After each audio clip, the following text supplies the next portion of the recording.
warm welcome to the 100th episode of my Doll's House Diary.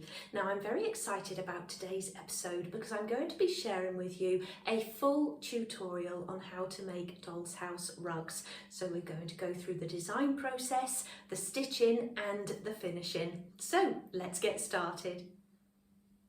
So the first thing to do is actually work out what size you want the rug to be.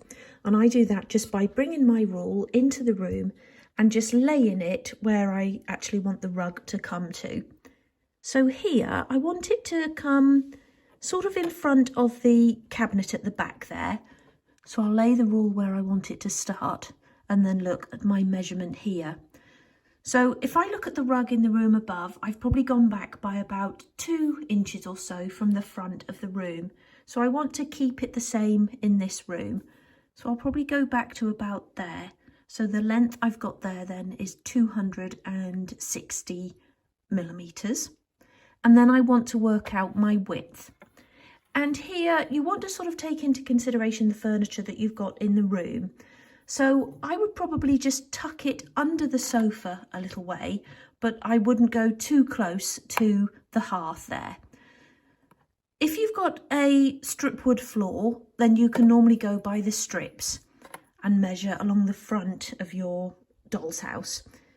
So I want it just to tuck slightly under the sofa and probably come to about that strip there, so I'm not overlapping the hearth.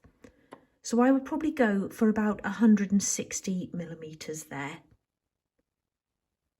And then what you can actually do as a double check to make sure that you like how that looks in the room is to actually make a template using paper.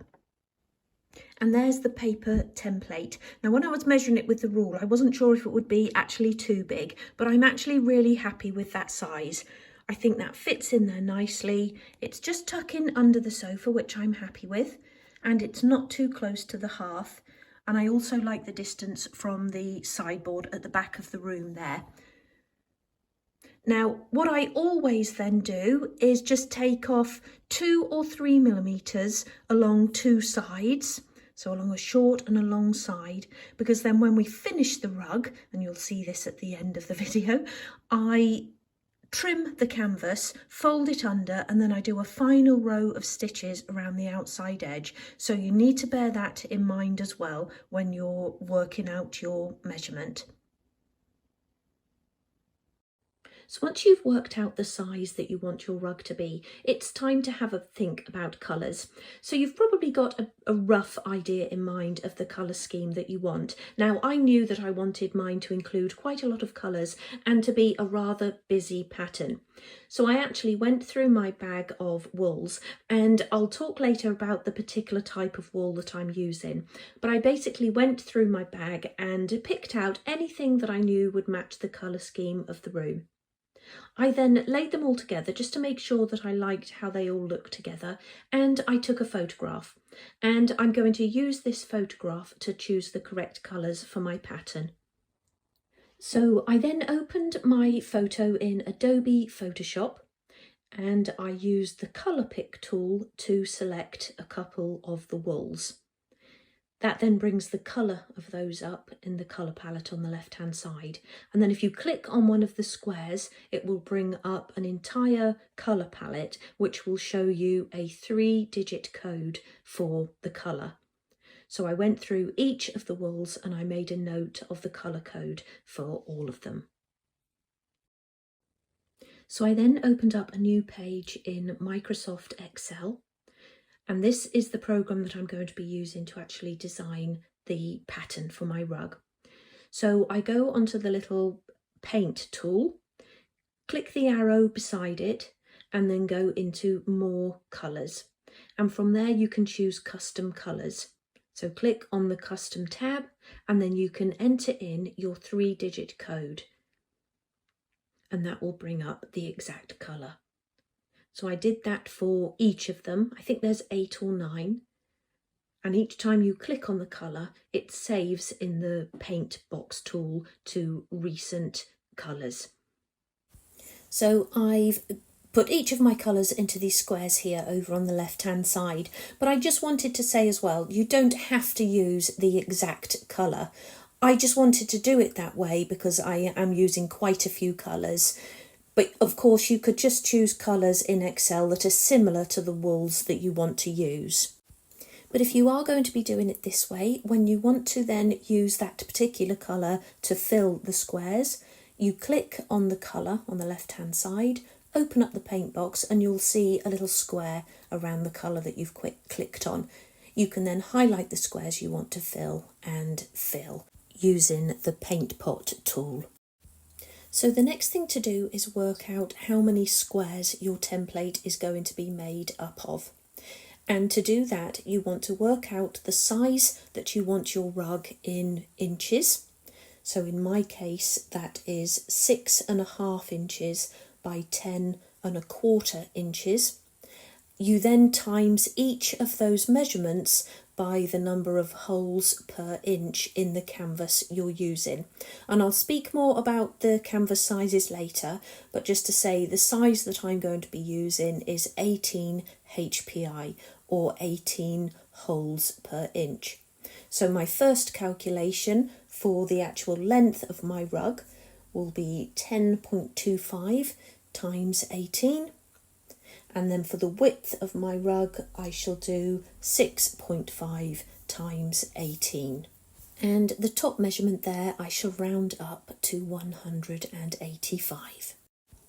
So what I want to start by doing is making all of my squares smaller so that I can see more of my pattern on screen, but also so that I'll be able to print my pattern out onto a couple of A4 sheets of paper. And what I'm also actually going to do here, rather than doing the entire pattern, I'm actually going to do the border on one sheet, and then I'll do the centre of the rug on a second sheet. And again, that's just so that you don't have so many pieces of paper with your pattern on, or have to make it so small that you're not actually going to be able to see it on one piece of A4 paper. So I'm going to start by numbering half of the length of my pattern or my rug along the top here. And I did actually change my mind on the sizing in between measuring and then doing this bit. So if the numbers look a little bit different, don't worry. But basically I'm taking half of my 185. So I'll actually round that down, and that will go along the top there, and then half of my 117, and again I'll round that down along the side there. And if you actually start just by typing a couple of numbers into the boxes, you can then drag that along, and that will show you how far up you've gone. So there will be a little sort of tab that comes up with how many numbers you've filled. So I'm now just selecting all of my grid here, and then I'm going to go into view and fit page to screen so that I can see the entire grid.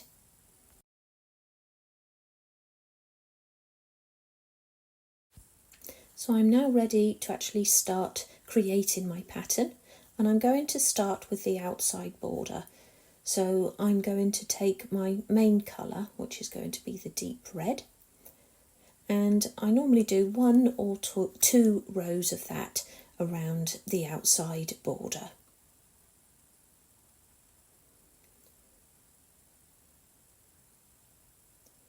I'm going to start by going all the way along the top there, fill that in, and then come down the side, and there I've done a couple of rows there.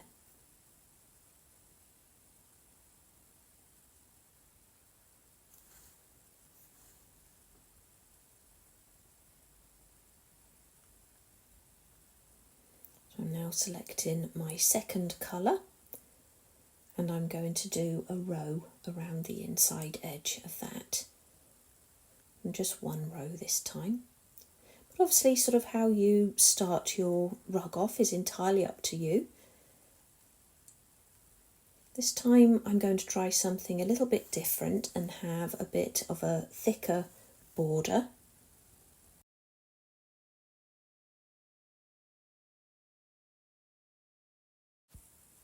Okay, so I'm now going to start adding in some patterns. So I'm going to leave a row which will be my background colour, and then I'm going to have these little shapes which I call flowers, but they're not really.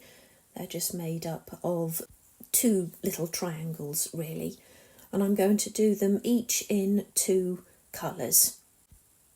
And then, just to save a bit of time, rather than doing that over and over again around the border, I do the first one and then I copy it and make 2, copy that and make 4, copy and make 8, and that's just an easier way to fill in your patterns.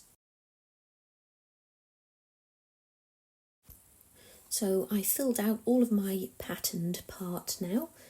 I'm now going to close off the border on the other side, again using my one row of dark brown, and I'm then going to fill in some of my background colour. So here on screen it looks like a very pale yellow, but it is actually a nice sort of beigey colour.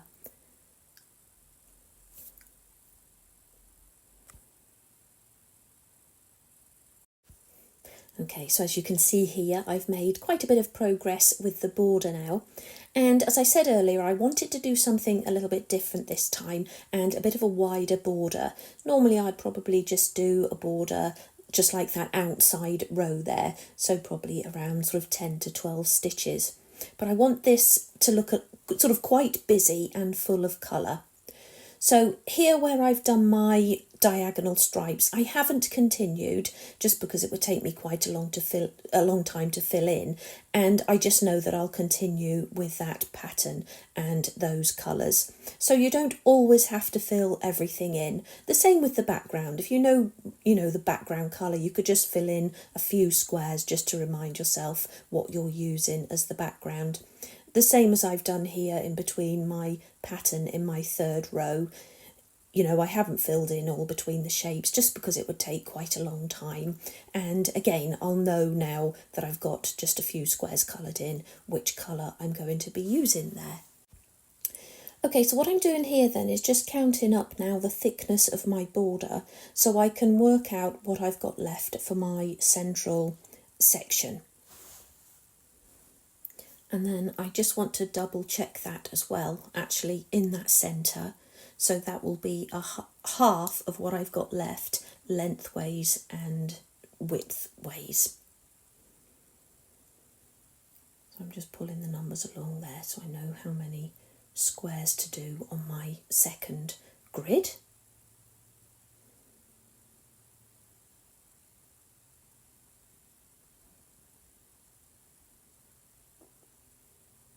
And then I've set up a second page here, and I've actually just filled in the colours of the leaf design that I want to use in the centre, just so that I can copy and paste that in. And that leaf design I did actually take from the wonderful book by Sue Hawkins called Carpets and Rugs. And that's actually something you can do. Look at any sort of patterns that you've got, any cross-stitch kits or other designs that you've worked on in the past, and you can take little elements from them. And I find that really helpful with things like leaves and flowers that are a little bit more difficult to design. Obviously with the border patterns and things, if you're using a geometric pattern, then that's quite easy to do. And a lot of fun as well to make up. I'm just going to move my little leaf out of the way, off of my grid there. And now I can start the design for the central section. And I want to start here with a border of the sage green that I've also used in the sort of central part of the border. I'm going into the paint box there to pick that up. And then I'm going to do 1 or 2 rows around the outside edge of the central section.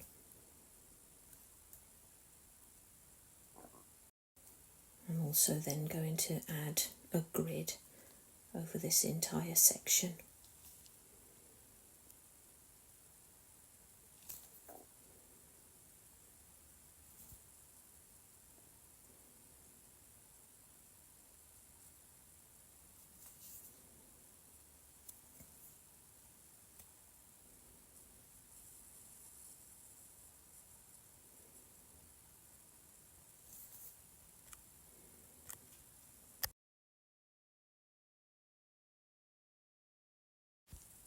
And again, I'm going to fit this entire section as page to view so that I can actually see what I'm doing.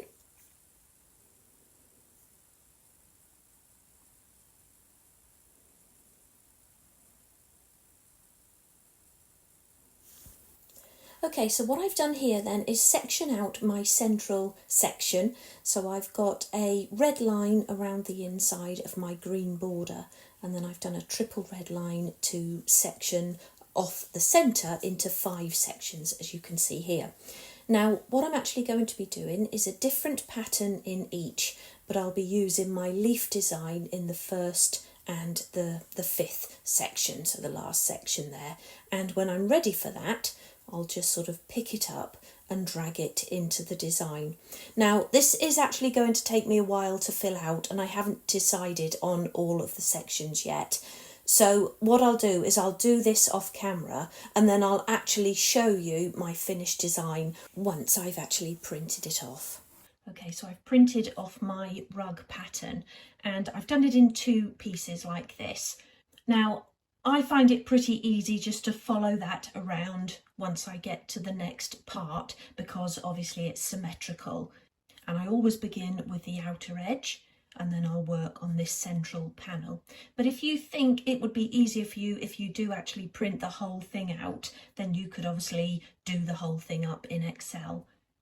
Print it out, stick your central panel in the centre, and then stick all of your sheets together, or keep them separate and just take each one out as you get to that section. But like I say, because it's a symmetrical pattern with the border and it's fairly easy to follow around, I've just printed off the one corner.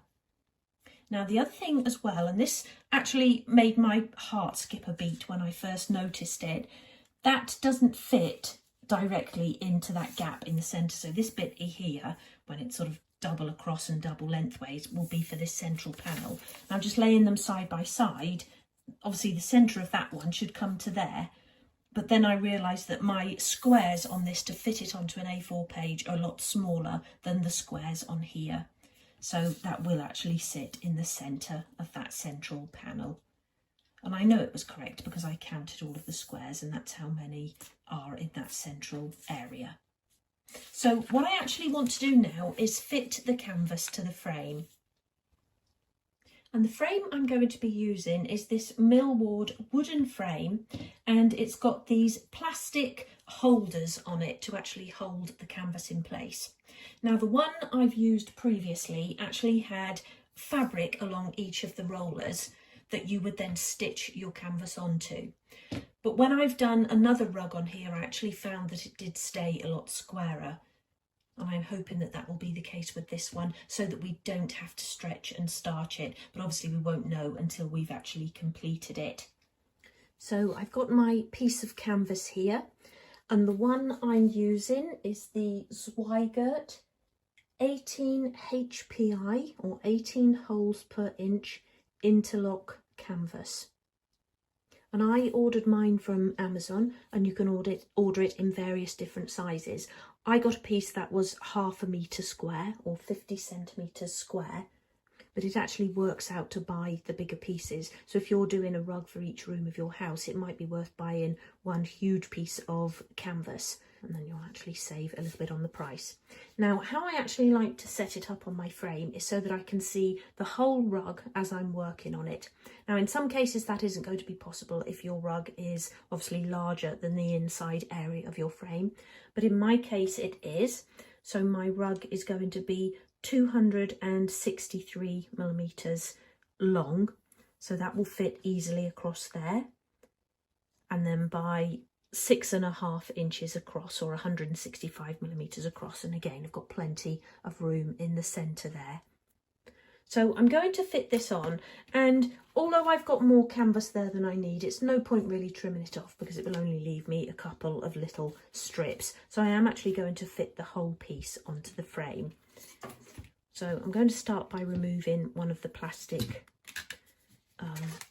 tubes, or holders, I should call them. And then if you turn your roller around, I'll just loosen these butterfly screws as well. You've got like a cut-out slot in the roller there. So that's where your canvas should start. And then you would actually clip that part of the roller into that gap. So that's actually just fallen off. So let me take those screws off. It'll be easier then to move the dowel around the roller. So I'm just going to lay that past that gap and then click that into it. And hear it click in like that. You can see that it's tucked in there nice and firmly. And then you can roll it. Excuse the squeaking. And then I'm going to do this end as well. And then I can tighten that up on there.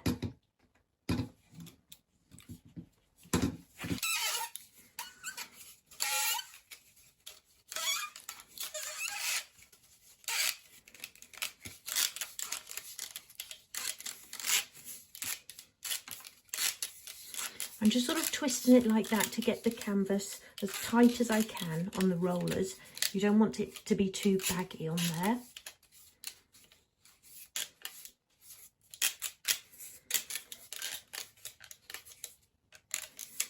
Like that, and then I can put my butterfly screws back in and tighten them up.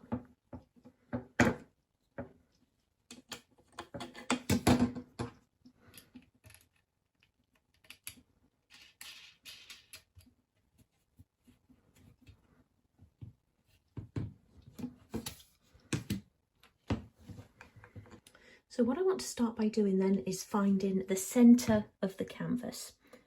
I measure down like that, it's 290. I'm just going to do a line across there and then come across from the sides like that on the inside of the rollers. And that is 245, so that's 1, 2, 2.5. So there's my centre. And I'm then actually going to measure out the size of my rug and actually draw the square. Let me just find something to prop this up with because it's just rocking on my cutting mat. Not very nice sound. Done it yet? Okay. So if I just put that in the centre there,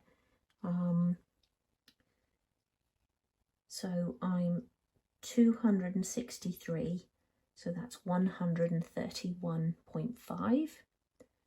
So get that central measurement lined up with your rug.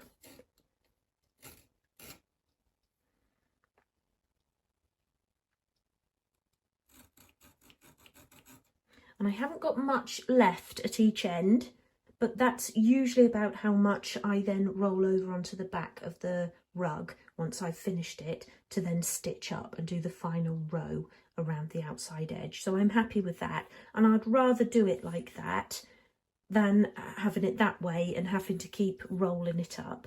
So if you see, the 10 would just sort of fit onto the roller, so I would be sort of constantly rolling it back and forth, which, like I say, sometimes you will have to do. And then across I am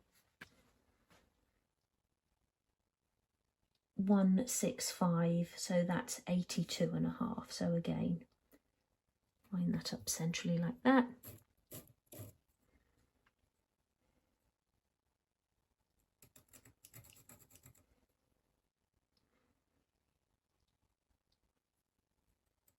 And then lay your wool and actually follow those lines along.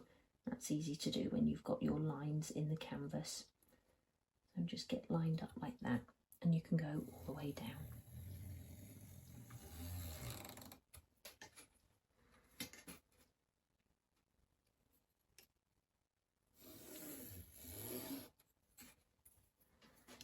And then the same along the bottom.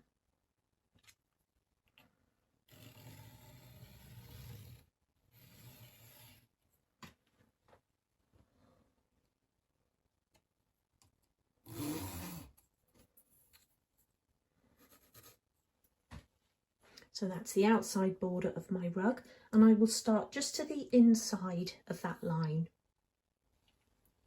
So the wool that I'm using for this project is called Appleton's Crewel Wool, and it's a 1-ply wool, and I like to buy it in these hanks because then I know I'm not going to run out. But you can also buy it in skeins, which are about the size of a normal embroidery floss.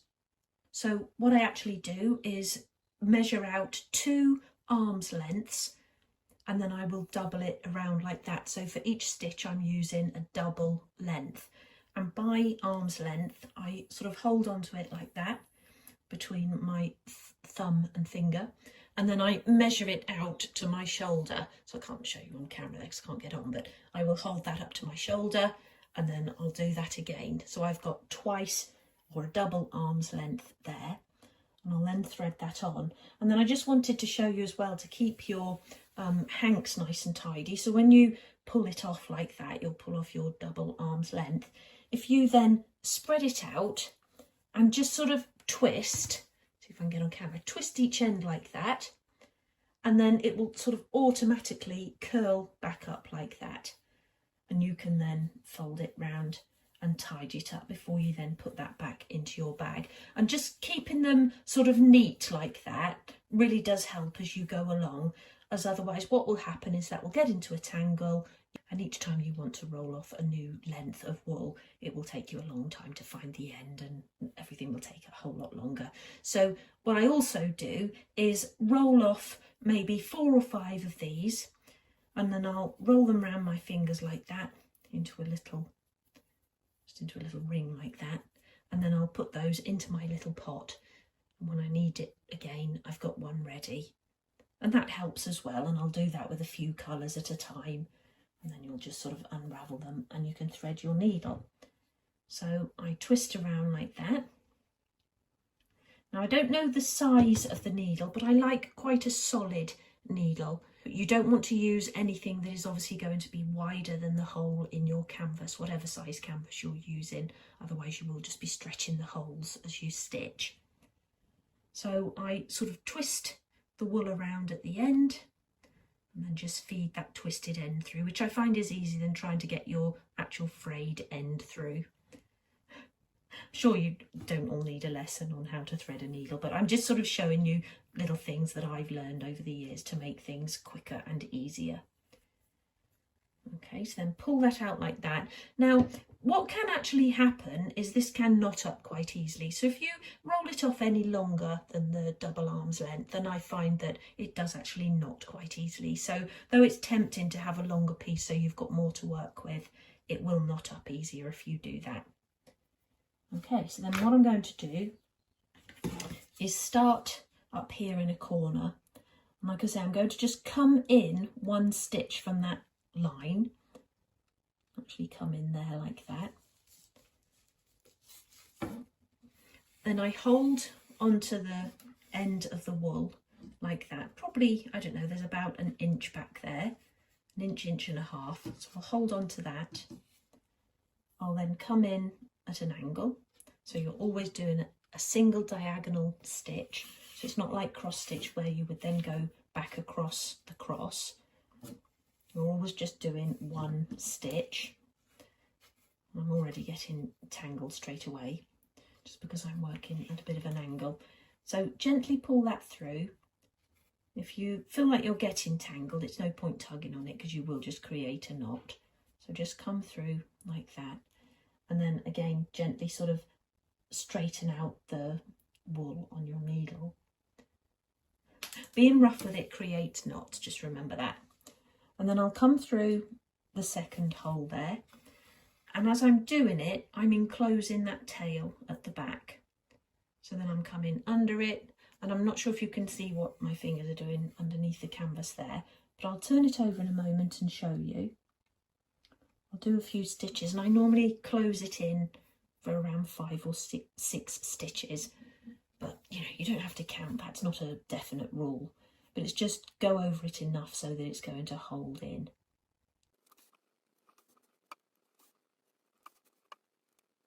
Okay, so that's 6 stitches there. So if I turn over, you can see how I've stitched in the tail end. So that's sitting under those stitches. So it's nice and safe and secure. It's not going to come out now, so I can snip that off like that. And then I can continue without having to think about the end of the wool. So now I've started my stitching and I'm coming from top right to bottom left. That's the configuration I'll use for the entire rug. So if you start sort of changing the direction of your stitches, you're not going to get as neat a finish. So you always want to be going in the same direction, you know, and you'll get used to doing that. So it won't be that you have to sort of keep checking that you're going in the same direction. You'll just sort of be following along what's already there. But it's just sort of worth thinking about when you change your wool colour. Just make sure you're sort of starting in the right place. Okay, so I'm going to start with my outer border then, and I think my first colour is 2 lines. Just looking for my pattern there. Yeah, so I've got 2 lines of this colour all the way around the outside edge. Now, unfortunately, I'm not going to be able to do all of the stitching on camera, but what I will actually do is keep popping back with updates every time I've got something to show you or something worth showing you.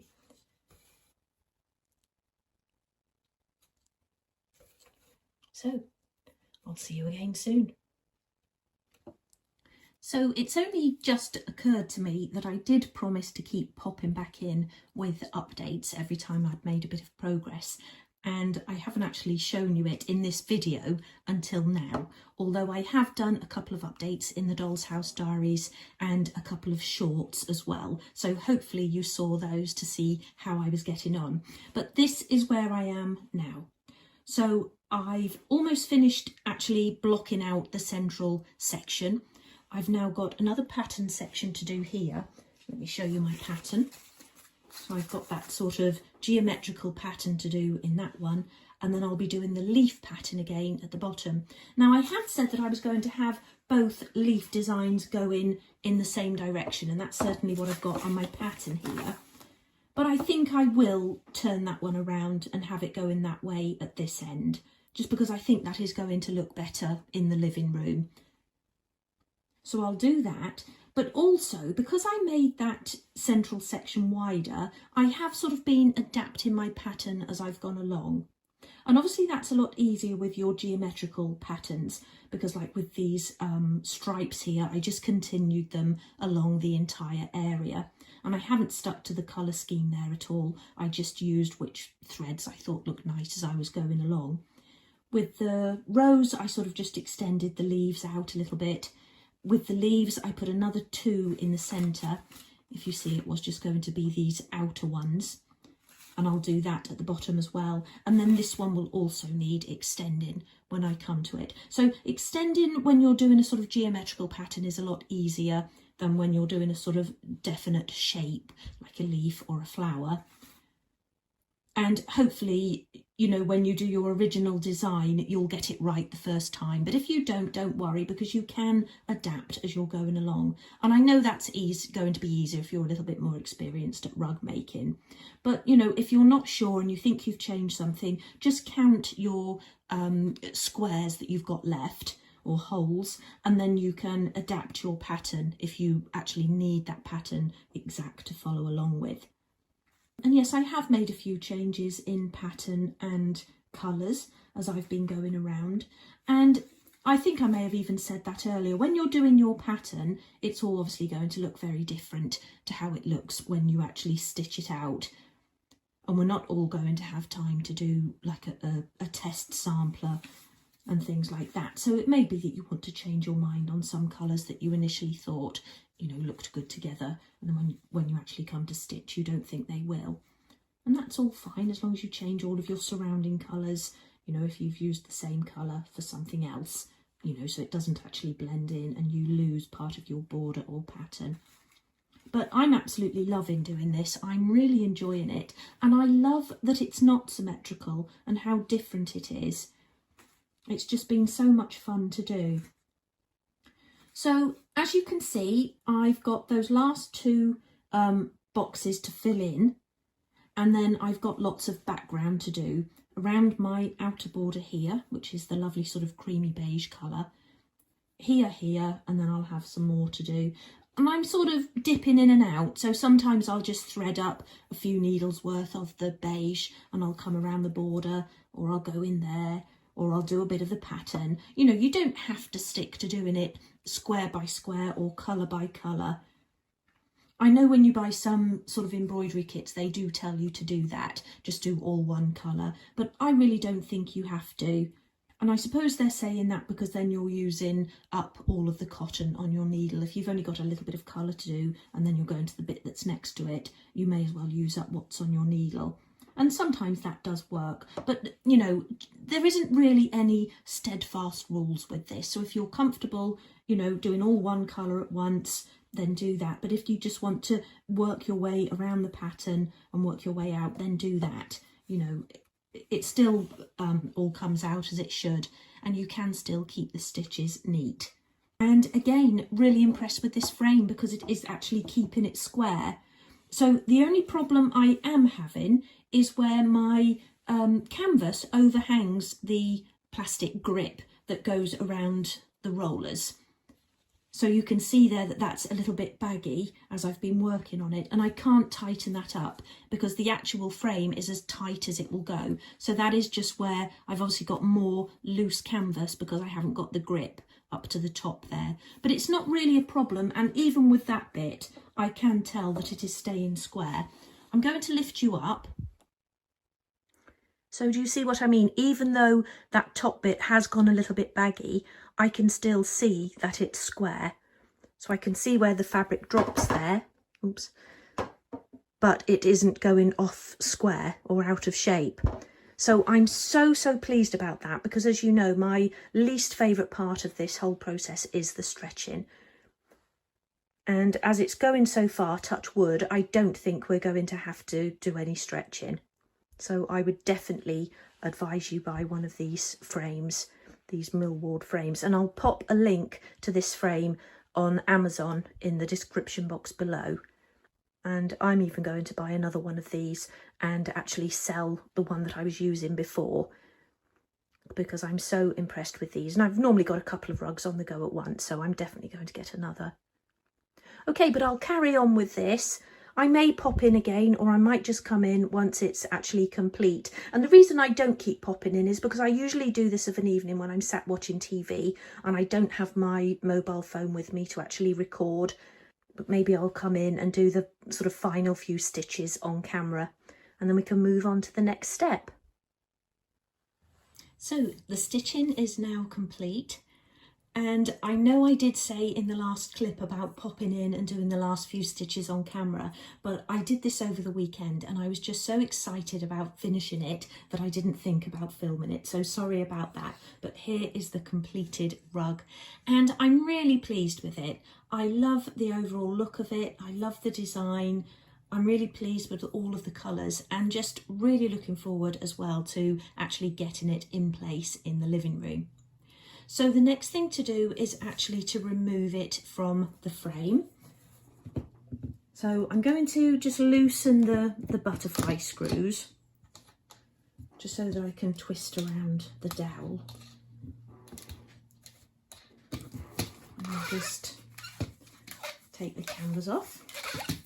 Now, I've probably mentioned it before, but one of the things that I don't like about making rugs is the stretching part at the end. And you would stretch the rug if, when you take it off of your frame, it hasn't kept its shape. And I'm just going to show you from above. So if I go sort of bird's eye view like that, you can see that this one has kept its shape, so it's square. Now, rugs that I've made in the past have been at least a couple of millimetres off, and you can tell that just with the naked eye. Now, if that happens, then you will need to stretch and starch the rug to bring it back into shape. Now, I did have to do that with the last rug that I made, and that was one that I made for the 1940s doll's house. So what I'm actually going to do is see if I can download a clip of that from the actual video that's been uploaded to Patreon, and I'll insert that here, because obviously I no longer have that video on my phone because that was quite a while ago. And I'm luckily not going to have to stretch this one, which I'm really pleased about and really delighted with that frame, because it's definitely the frame that has kept this square. And I think that's just because those plastic tubes that you put on the poles or on the dowel keeps it nice and tight. So as you're working on it, you're not sort of pulling it out of shape. But if I can download that clip, I'm going to insert it here. Okay, so to stretch out the rug and make it square, I'm going to start with this piece of 9mm thick, 3/8 of an inch chipboard. And then what I've done here is print off some grids, just using Excel. I've made some 10mm squares here. And I'm going to attach these to the board using some masking tape. And make sure they're sitting square like that. Start with a piece across the centre.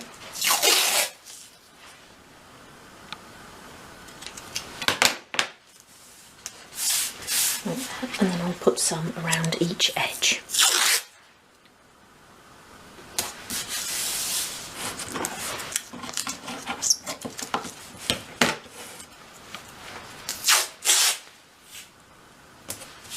And we're actually going to use the grid to straighten the rug up. So whenever you're doing this, you always put your rug face side down so that we're working at the back of the rug.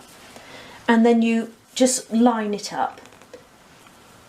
And I can just see by looking at it there, looking at those lines through the canvas, that at that top edge alone, I'm out by 1 whole square, or just below 1 whole square, so that's about 9mm. So let me just take you off of the stand there and show you what I mean.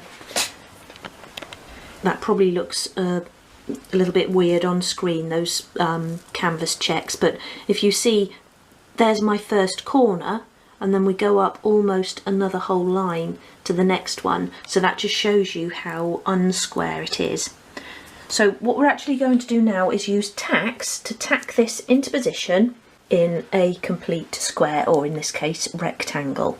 And then I've got some starch here, or some fabric stiffener, that I'm going to use to brush onto the back of the rug to actually hold it in that shape. And then when it's completely dried, we can take it off of this and just stitch over these edges and then trim them off. So that's the idea, but the first thing to do then is get it square on here. So to pin the rug into place, I'm going to be using these panel pins. Now these are 1 inch long, or 25mm, so I don't want to go all the way through the board, so I'll be attaching it to my work desk. And then I've got this little tack hammer as well. So the idea is to pin these in so that they're going to be then strong enough to hold it as you stretch it into shape. So I'm going to start at that top right hand corner there and get that into a corner of one of my squares, and then just put some tacks around that corner.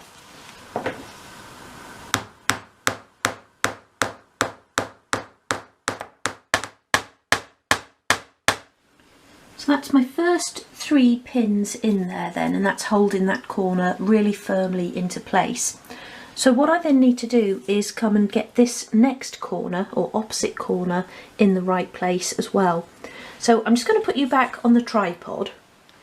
So having those pins in there allows me then to sort of stretch it about and that corner isn't moving. But if I line it up down here and then stretch that corner to where it needs to go, can you see how much it's crinkling in the centre of the rug?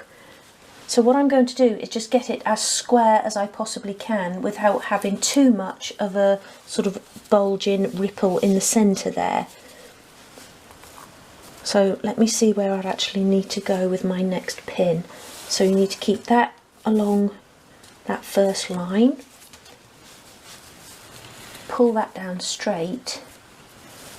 So my next pin would need to be pulling that corner out like that. And I'd have quite a bit of a ripple there.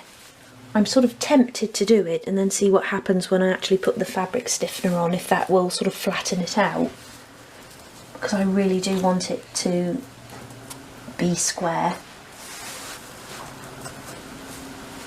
Okay, let's do it then. So let's lay it where it would actually go. In fact, what I might do is get this corner, in the book it does say about doing opposite corners, but I might just get this corner in place first, and then I can pull that down without having to hold on to this. So let's do that.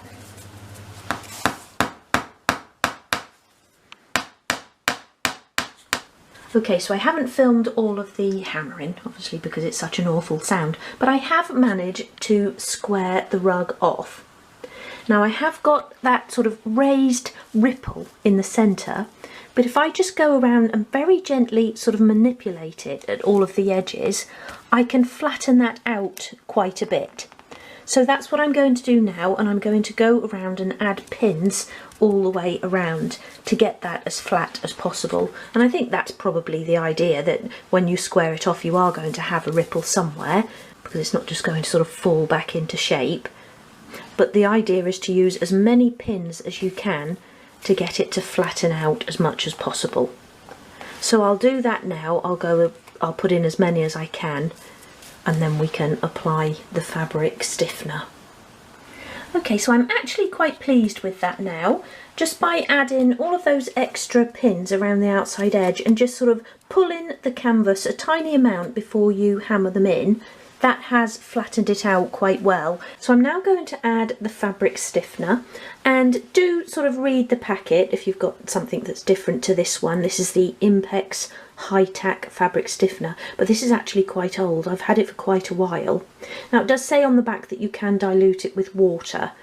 So I've put 1 part water and 1 part stiffener in here, using this little cup, and I think I've got far too much there, so you could probably half that or even less.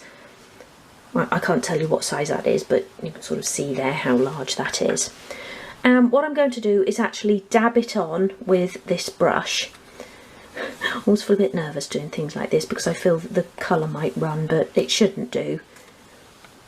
So I'll just sort of start off quite lightly and we'll see how it goes. Okay, so I've given it a good stir.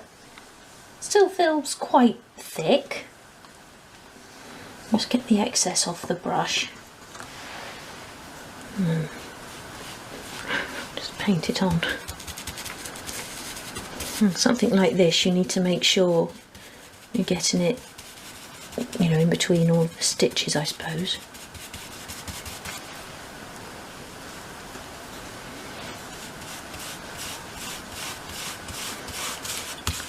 Okay, so that is now completely covered. So now it's just a question of waiting until that has dried before removing it from the board. So I did mix far too much of the mixture, so probably best to mix just a tiny amount and then more if you need it.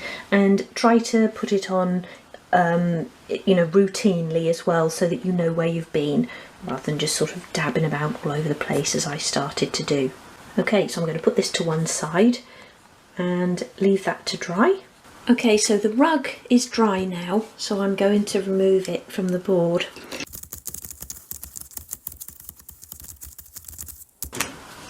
Okay, last one.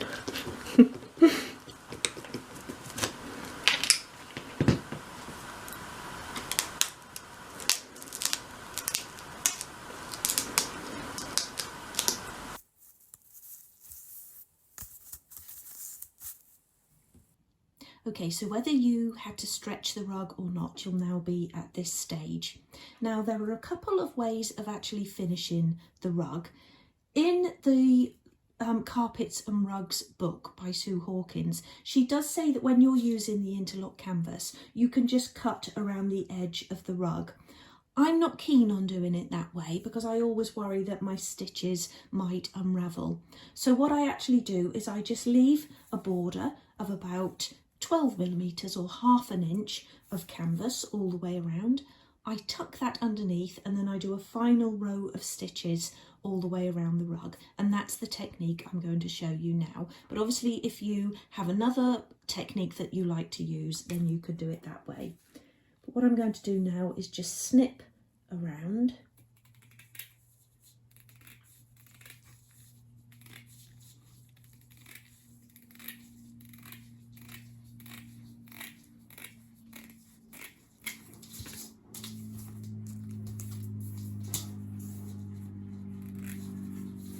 Keep hold of your offcuts if they're a decent size, because they can obviously be used to make smaller rugs and doormats and things like that. And then what I do at each corner is just snip away the corner, but leave in at least a square beyond the corner of the rug. So you don't want to go too close to it. So just go like that. Leave a couple of millimetres at the corner. Do that at each corner.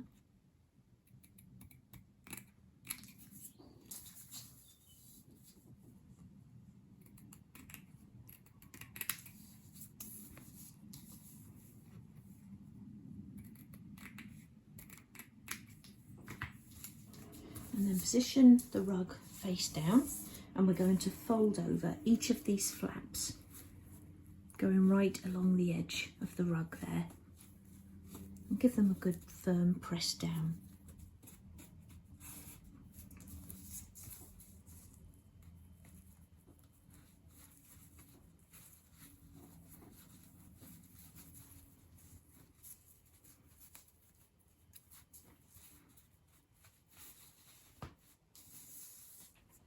So now thread a needle with your border colour, and we're going to do a row of stitches all the way around the outside. So I'm actually going to start here quite close to a corner so I can show you how to handle the corners as well. But obviously you can begin where you like. And you want to come through the first sort of free square that you have at the back there. And you're going, or you're coming out on the right side, just in between the final two rows of the border. So we are actually going to be stitching in this final row again, or going over it. So pull your wool through like that, keep a little bit of a tail to hold on to, and then you're going to come over the top and then go into the next free square, and I'm actually going to catch that tail end in. So into the next square, and then come out beside your original thread there, again in between your final two rows, and then you're sort of doing like an overstitch like that, you see. So pull it fairly tightly. You want to keep this really neat, this outside edge, and then go into your next free square. If you don't want to worry about the tail end, you don't have to, just leave it, you can just leave it loose and we'll worry about that at the end, or you can sort of stitch it in at the end. But I just like to close it in at this stage because it's a bit neater. Like that. So I'll probably sort of close that in for about 5 stitches. But always make sure you're going over that final row and that you're not sort of going over 2 stitches. It's just that final row that we want to enclose. And keep straight as well. You don't want to sort of go out at a diagonal, so don't sort of go like that and miss a stitch at the front, because you will be able to tell once you've finished. It won't look as neat, you know. So make sure you're always going straight. Those little tail ends are annoying. Do that like that, and then I can snip that off and forget about it. I've done about 5 stitches there to close it in. Get rid of that. Oop. And then just come into your next free square.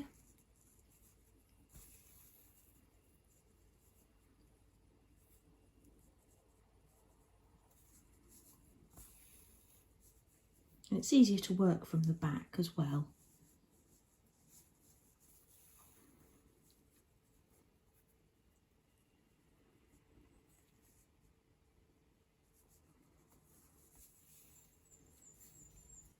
I just want to show you that little line then. So there from the front, and see how neat that looks. And see what I mean as well. I hope you can see on camera. It's a strange light in here today. But you get that really nice neat line, and if you were to go off at a diagonal you would see that. So you want them all to be straight around like that, so you've got that nice sort of roll around the edge of the rug. It neatens it off at the back as well. So I just want to keep going to get to the corner to show you what to do there. I've got another couple of stitches to go.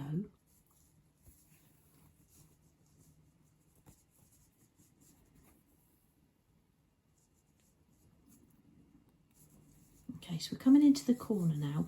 If you've got too much canvas there, you can trim that off. So you can just take that little point off there. And then what we're going to do is do 3 stitches around the corner. So come into the next square and you're going right into that corner stitch there. And then here you might just have to pull the thread around to get it to sit where you want it to. So I'm going back into that corner stitch, coming out in the same hole as my previous thread there. And then just work the thread so that it sits right over the corner, and so that you're trapping in that canvas, because you don't want any white showing at the corners. And if you need to, you can go in there more than the 3 times. Make sure you've got all of that white canvas covered like that, you see, and then you can come around and out into the next stitch.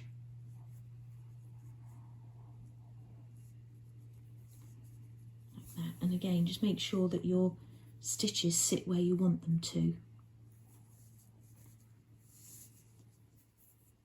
I'll do one more in there to work my way around the corner.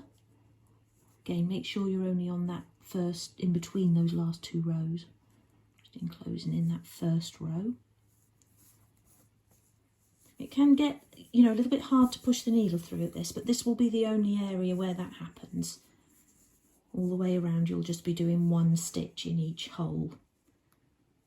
And then you can come down to your straight edge there and get back on track. Again, just making sure you're going in between those final 2.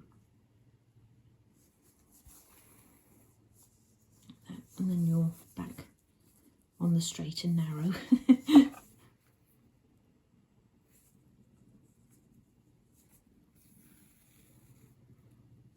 Like that. And you can continue working your way around. So I'll continue around. I'll probably put this to one side now and then carry on with this at lunchtime. And then I'll come back to you just before I get back there and I'll show you how I cast off.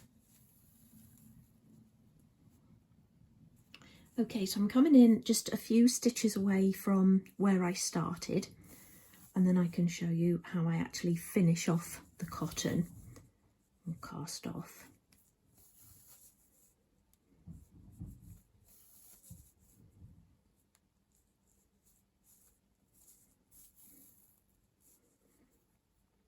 So I've got a little gap there, so I'm just going to do one more stitch like that.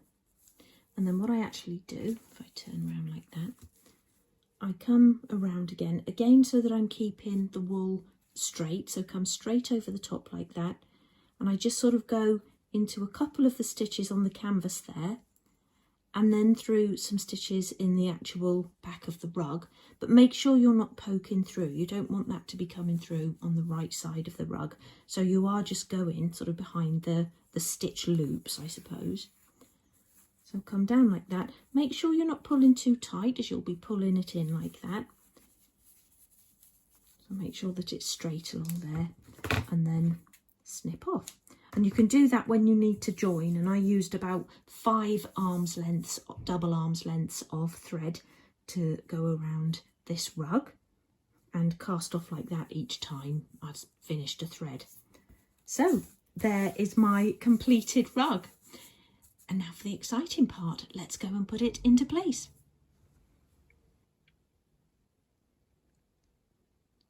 And there it is in place. I am just so pleased with this. I love the colours, I love the pattern, and I really love how it brings the room together. I just think it looks so cosy and warm in there now. Yeah, I'm just so pleased with it. I think the size and everything just really works in there. So this one is actually laying nice and flat, which I'm pleased about. I have made them in the past where they tend to sort of curl up a little bit. If that happens, I would say, first of all, just leave it for a few days and see if it settles down. But if you find that it's not, you could give it a very gentle iron. Make sure that you put a cloth over it. Or you could even just use some double-sided tape to just glue it down to your floor. And you could just put a little bit of tape in the corners or wherever you find that it's curling up. But again, that was on the other frame that I was using, so hopefully this frame as well means that they will lay a lot flatter. But yeah, just love that so much. I just think it really sets the room off. So I've still got a bit to do in here, some more accessories to add. I think I actually want to replace my little blanket basket there with a little side table and maybe get another lamp, just so that then I've got that sort of triangle of light with the other lamps that are in the room. And Matt is going to do me a few more paintings to go in there as well. One on this right-hand wall here. Couple at the back, and I'll probably have something above the sofa as well. But yeah, just super pleased with how it looks. It's one of those times when, you know, you picture it, but you're not quite sure how it will look until you put it in place, and that is just what I wanted, really. So I really hope you've enjoyed this full tutorial.